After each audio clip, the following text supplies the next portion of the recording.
All right, everybody, welcome in. This is a very special best of five series. It's a semifinal series in the Aureil Stormgate circuit number 4. But this is going to be played out on a very special map, too. Let's take some time to check it out. But first, let me introduce our opponents. In the blue, playing Infernal, saying, boy, this is bright. This is Yoru. And his opponent also in the Infernal. Boy, it's bright over here too. This is Kel. Yes, we are on Black Spire Station. This map was made by Aureil himself. Look at this cool little map. Oh, look at these little walls here. You can tell this is an Aureil map. He wants his third safely defended. But no, beautiful. And I love the tile. He's went through a lot of time to get some nice. Oh, look at that cool little designy thing he's got there. He used to have one of those. Oh, he does have one in the middle still. Look at that.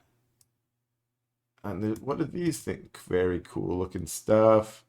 Little doodads and things he's got. Really interesting map here. Stormgate's on the map. It took us a while to figure out how to get Stormgates on the editor, in the editor, but Rick Mary on the Discord, our resident hacker. Maybe I shouldn't say he's not a hacker. He's a data miner, would be more accurate. But he opens up some of the files and helps us find what's inside. Helps us figure out how to get Stormgates in there. Now, wait a second, Kel. I'm trying to talk about the map, and you're just going all in here. You're trying to kill stuff. You brought your units all the way across the map. But Yoru says, no, thank you. I actually have more gaunts because I have defender's advantage. I've got a gremlin. He's going to shoot you a couple times. Get that brute. Get that brute. Ooh, both brutes go down, actually. And now it's gaunts fighting for their life on the high ground here. Another brute pops out and kills a gaunt. Oh, clutch, clutch. Fiends out. Get on top of a gaunt. Now the fiends hoping they can get an imp before they die, but they are going to die. And they did die. Wait a second. There's an effigy. I'm like, what's that sound? That's the sound of a gremlin trying to fight an effigy. The effigy goes down. Okay, back to talking about the map. There's a cool. It looks like each player kind of gets a wellspring in their little corner, but it's not. It's a little out of the way. So if you're gonna go send your units there, it's not like you're in a nice defensive position. I like that. Two of the Stormgates kind of feel like far away, but they're far away from both. Like you have to go a long way around to get here, but you also... Is this a path? Dimensional rift detected. A Stormgate will activate soon. Another cool feature of this map is that there's only 4 Stormgates, and Aureil mentioned there's no way to turn off the triggering. So if the middle Stormgate, whatever one's supposed to be here, gets selected, there will be no Stormgate for one of the Stormgate rounds. A Stormgate has appeared. So that's cool and weird, but I'm sure that'll get fixed soon. Now, interesting play here as Kel gets between the units of Yoru, and that's deadly. That's bad news. That means he's going to be able to chase down the Gaunts while his brutes over here are doing going toe-to-toe with the other brutes. This is bad news for Yoru as his units get forced back while he lost a lot of his army due to that cutoff. And this is just an example of that Stormgate turning into a liability when you go for it. And poor Yoru is back on his heels now, starting to lose imps, starting to donate those imps to become phantoms for the opponent's army, for Kel here, which is not, again, I have to say this every once in a while, but imps should not, workers should not create phantoms. It's too snowbally, too snowbally. And at the moment, the snowball is rolling down the hill. It is gathering snow, and it is crashed into Yoru with a GG. Okay, we're back at it. We are in game number 2. In the blue, this is Kel. They switched colors this time, I think. In the red, we got Yoru. Yoru cheesed his way through Wallace and also did a good job earlier getting through the semis against Kieris. But now has lost his first map to Kel and hoping to get back in it. Playing that standard opening. Joking earlier about how he doesn't really remember how to play with vaults. He's been playing sort of gimmicky on the ladder for a while.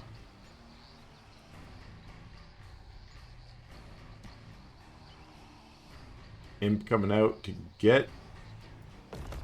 Oh, it's a farm. I thought that was going to be a shrine. This imp's going to be a shrine, probably. Boom. And by farm, of course, I mean tribute fire. There's fire coming out of there. Oh. That's probably the pyre part. And Kel is straight up. This is his build, I guess. I'm sending my brutes and my gaunts over here. There's only one brute out to defend. It's going to the ramp. And we know how this goes already. The brute is going to lose against the gaunts, but now they're... Oh, okay. This is now in Yoru's favor.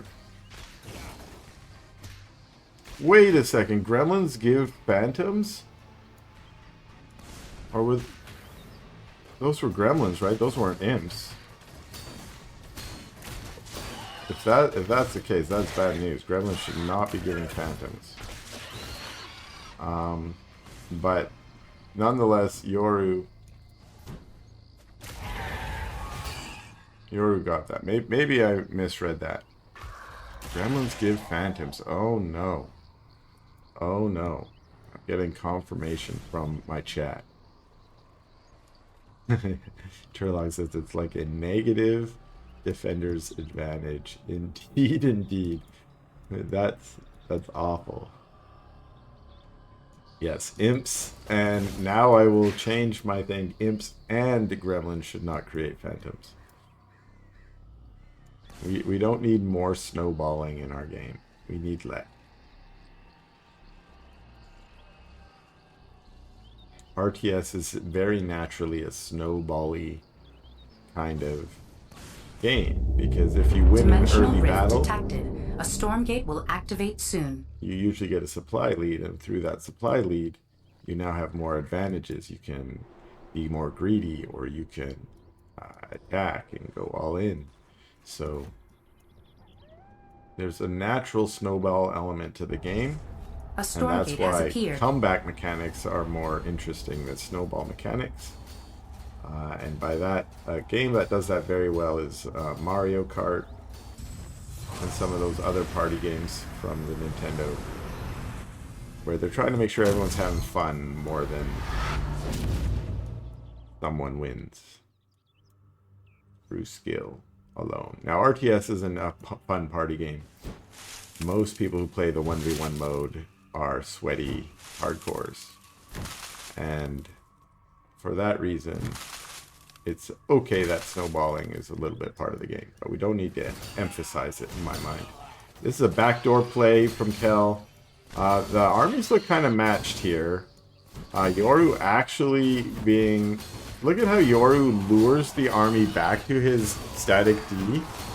Perfect. And what that means, unfortunately, for Kel is he doesn't get the advantage of his backdoor play. And then what he does get is kind of a disadvantage, as some of his units that are rallying in, like these gaunts, are caught over here. They're finally coming back.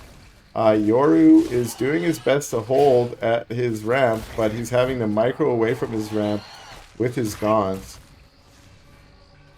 And actually, it was, once again, phantoms created that start to turn the tide here.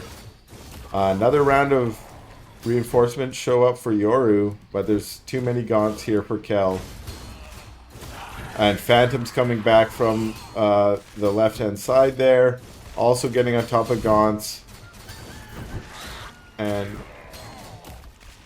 yeah, is there an imp here? Is there an imp? What are you doing, buddy? Even the imp. Magmadon pops out. Super cool splits from Kel. Super cool. Magmadon might be clutch enough to defend, but wait a second. These units are in the main, killing imps, making more phantoms. Once again, negative defender's advantage there. The Magmadon is being a hero over here and is probably going to take out, but at what cost? There are no imps left. The Magmadon will kill all the phantoms. Nope. The Magmadon goes down, and that's got to be it. That's GG for Yoru in game number 2. Alright, we're back at it. This is game number 3, and this is Kel playing in the blue. Up here, in the red, this is Yoru. Hoping to force a game number 4 here. On the edge of oblivion.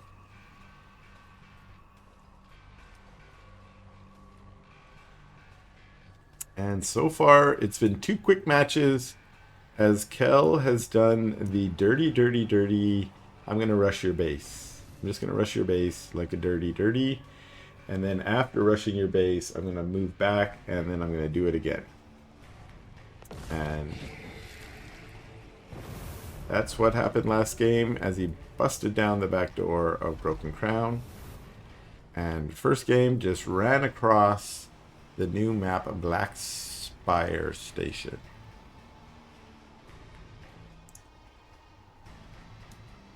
And out pops his first units, and we saw that this is his style.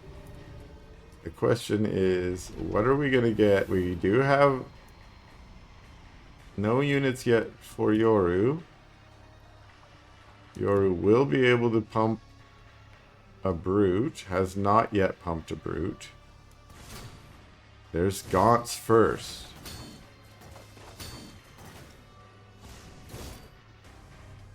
And at least to start out, his defense is strong. So better than the first 2 games. I mean, first 2 games, that initial push didn't necessarily do the damage. It was the second push that came. But that was solid defense there, basically losing nothing. And Kel really spent nothing, as we see his Gaunt's already fully healed, and his brute here, a few more seconds will be up to full. So it's about scouting, it's about forcing those early units too. Force Yoru to put those down instead of maybe saving up for a second shrine, or maybe putting down this vault a little earlier. Remember, playing with the charge mechanic means you can save up your charges and spend that money later as opposed to earlier to build those units. And Kel has moved across again, and I think this has been his timing, which is around before when the Stormgate hits, you hit the front. Maybe that's before, yeah, see how the defenses are not up yet? Dimensional rift detected. A Stormgate will activate soon.